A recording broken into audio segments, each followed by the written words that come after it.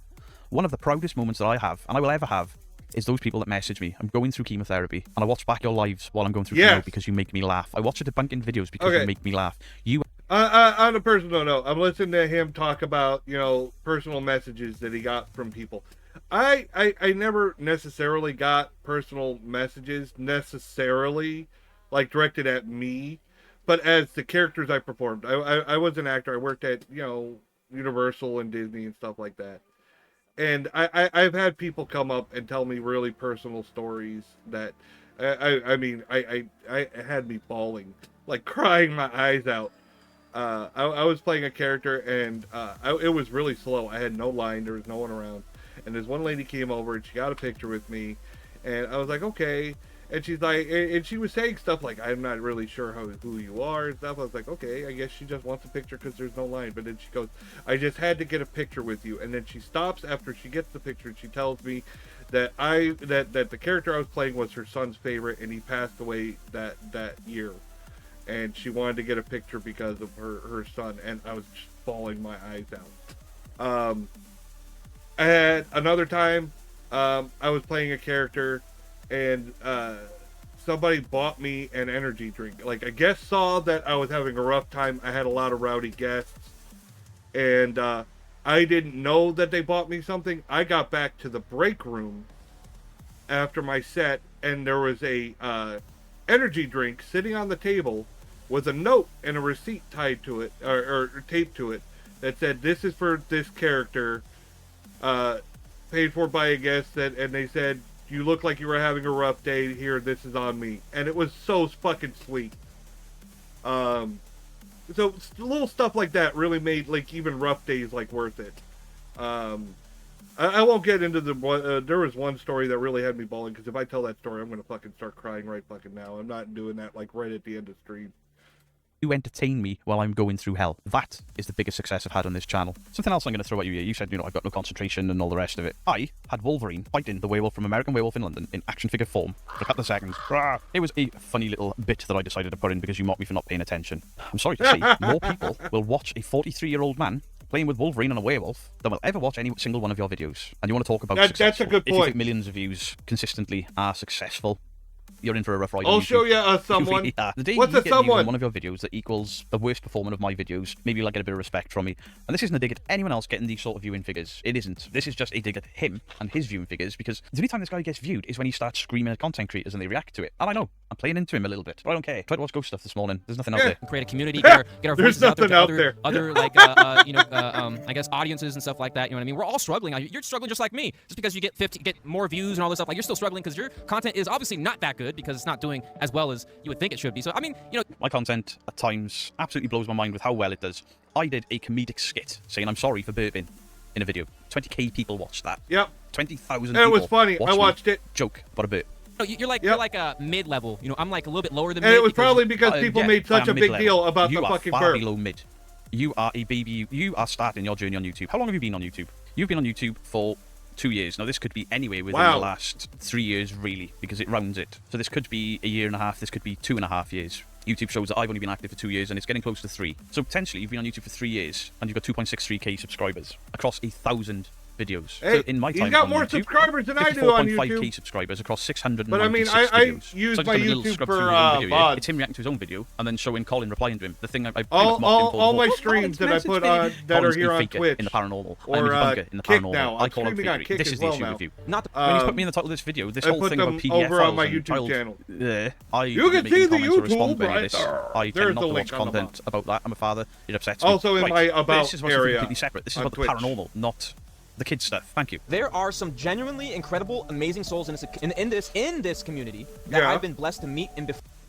What you'll not be aware of here is me and Colin spoke a fair bit in the beginning, but I kept catching him doing shady shit in his videos in regards to ghost hunting. I don't like liars, and when Colin lied to me for the second time, either. Fool me once, fool me twice, the saying, I dipped out. I'm like, lines of communication with him are done. I hate liars, actually I asked hate me when he comes to the UK next to meet up with him. And I was going to, not for content, but just because he seemed like a nice guy. I've been a hypocrite myself, if I wanted to be your but never on successful, purpose. It's been an accident, and whenever I am, I feel like shit about it. Friend, and so many amazing ghost hunters. Oh, I get mad at unnecessary, but transcends skepticism and speculation and morphs into hatred, jealousy, and I anger. try not to. I really try. It is not hateful, you absolute bellend, for me to say that Rempod is not talking to a ghost. It is not hateful for me to say that guy is pushing that table. Not. It is not hateful for me to say that is Thunder and Lightning setting off that Rempod. It is not hateful for me to say that content is fake because of XYZ. This is part of the reason I fell out with Colin. He plays victim all the time. when he gets caught with his pants down. It would be like speeding your car, crashing said car, and then blaming the road conditions, like a lot of people do, because they don't hold accountability for their own actions. That's what this is, and you're defending that. And by the way, by your own standards, Colin is a peasant, because Colin doesn't get the subscribers and the views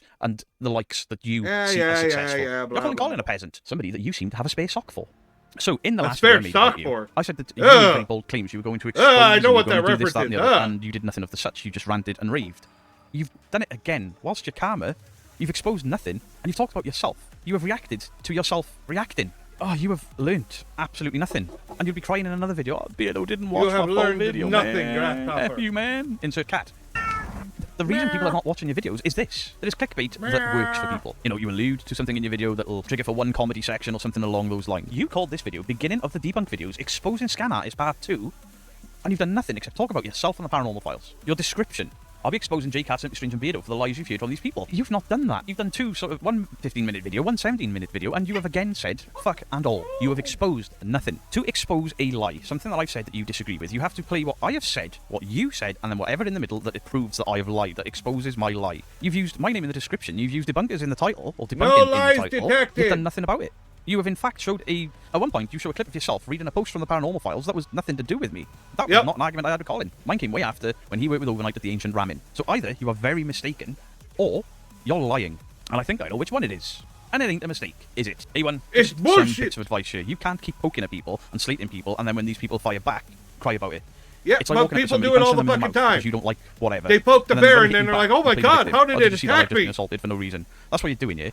You've also highlighted yourself as a liar here, because you were showing things about Colin from the paranormal files. That's how I got turned onto your channel, not through J-Cats. I got turned onto your channel because you were sticking up for Colin in a video about something I debunked. And you were like, the bunkers are toxic, man. The bunkers are bullies, man. Because I believe, man. Shut the hell up with that rubbish. A1 Solutions on Twitch. I don't think there is any advice I can give you to help you out with your channel here. You are the epitome of toxicity. You are the epitome of clickbait. You are the epitome of dumb as fuck. This entire thing, you have released 2 parts, claiming to expose people, and done nothing except show yourself. What an idiot. This isn't me having a go at your learning issues. You probably hurt your own channel with lies this shit. That this idiot is telling you.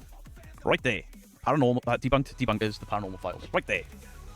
You see it? It happens. Right, I was the debunker that made that video about that rocking chair on that table and table tipping. And then the original creators spoke out, and this guy jumped in on the drama to 367 people. That is where I became aware of him. That is where I saw this stuff about J-Cats as well, and that is why I fired back at him. You have lied. You didn't deserve any of this. You never said anything. There's the proof there. 4 months ago, you made a video about debunkers, or specifically debunking the Ancient Ramen with Overnight and the paranormal files. That's my video you're shit talking. You lied, sir. You just proved something that I believe, so I'm not mad. So now I'm upset at you, and I'm going to lash out.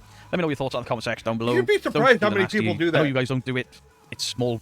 They believe some of this paranormal shit so wholeheartedly that if you prove it's fake with hard facts, they are so set that they will flip the fuck out. It's kind of fucking out there. Holy shit. I fucking called out Ghost Adventures once on fucking Twitter back in the day. And the fucking people that fucking flipped out on that shit, I'm like, dude, you can't tell this is bullshit?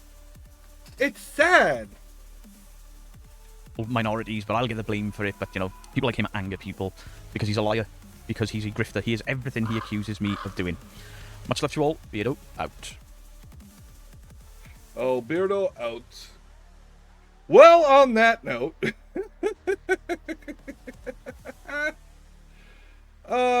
gotta love the drama.